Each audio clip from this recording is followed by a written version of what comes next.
ready. Is it going? Yes. Right.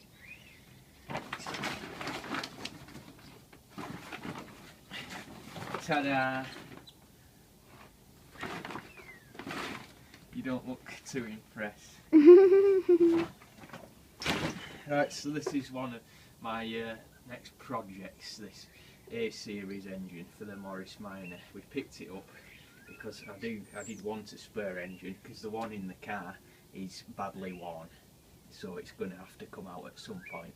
The idea is getting a spare one to get that running and drop it in.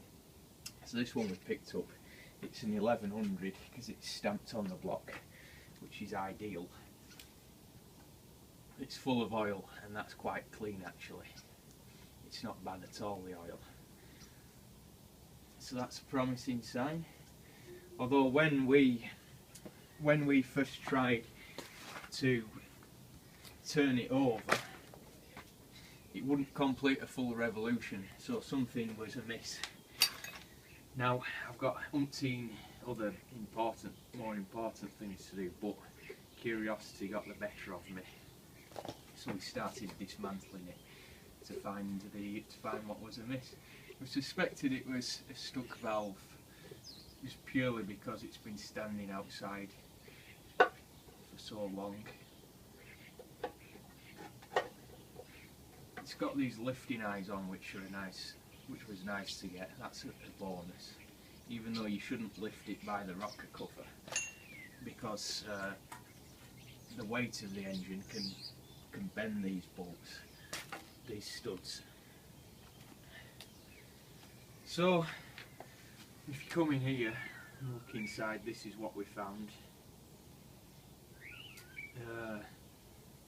Pretty standard for an engine that's been stud. It's all really dirty. Can you come in? See me? Bring it closer. You can see how dirty that is. Now one obvious fault was one of these cotter, valve cotter clips was missing, and half of one was sat here. So the other half, God knows where that is. That might be down, floating around in the sump somewhere. So that was the first fault. It was real easy to get the cylinder head off. As you can see, it's kind of pre-dismantled.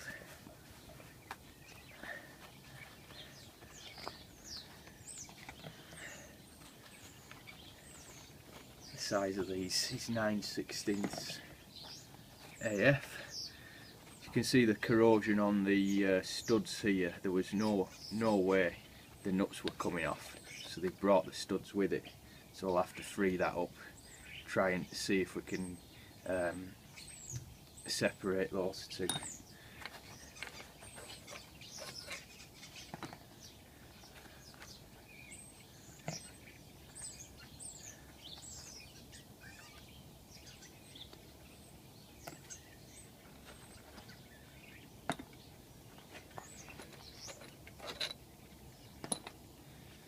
Right, it's quite easy to tell which size engine it is, because if you look round here on this side, that's the plate that says 1100. Now sometimes that goes missing, but you can tell, you can decode it by the casting marks or the engine number if that's visible, if it's still got the engine number. But I think the 950 ones had 950 cast into the block, and the 803 of course has a canister oil filter that screws directly into the block on this side. The 1275s don't have tappet chest covers. So right, let's lift this thing off. It did come off pretty easily, it didn't put up too much of a struggle. A few blows with a hide mallet broke the joint.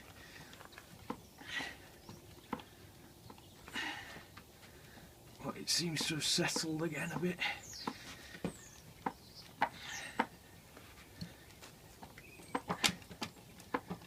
It's coming.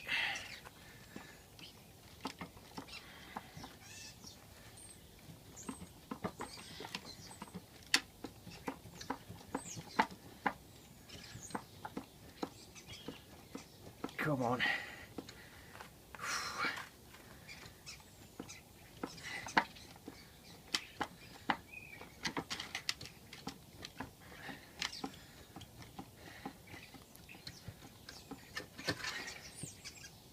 Right.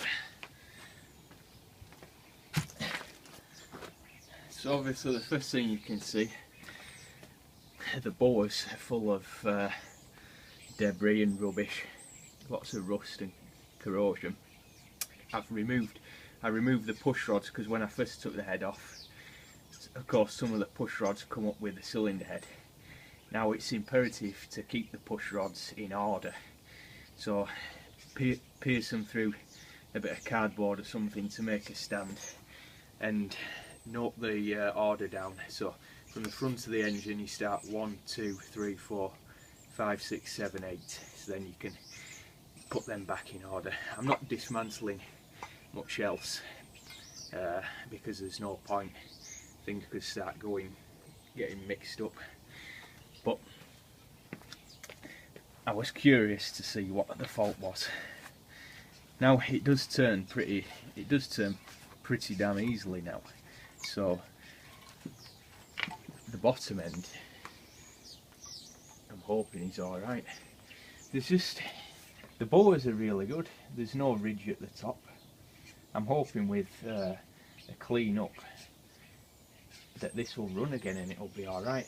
The only one slight concern is here, where you've got these two score marks in there, number one.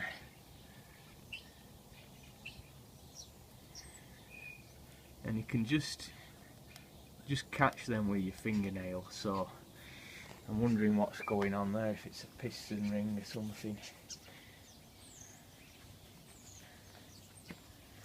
But onto the cylinder head, as we suspected.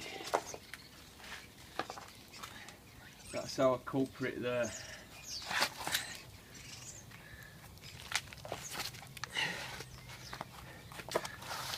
That's our culprit, one of the inlet valves stuck open there.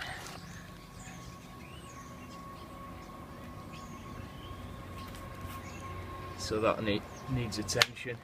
Hopefully we can reuse this head. I'm hoping once it's freed off, the valve seats will be serviceable, and the valves. Not really a big deal if not, because these engines are so common, parts are so easy to get. But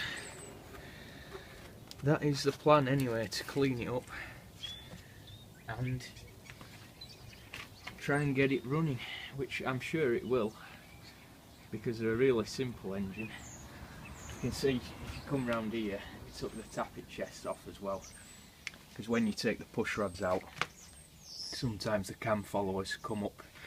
Sometimes the cam followers come up out of the little hole there, so they had to be pushed back in. Again, something you want to keep in order, but that's reasonably clean in there. Certainly not full of rubbish. It's just got this carbonised oil film on it, which I want cleaning off, because that really chokes up engines.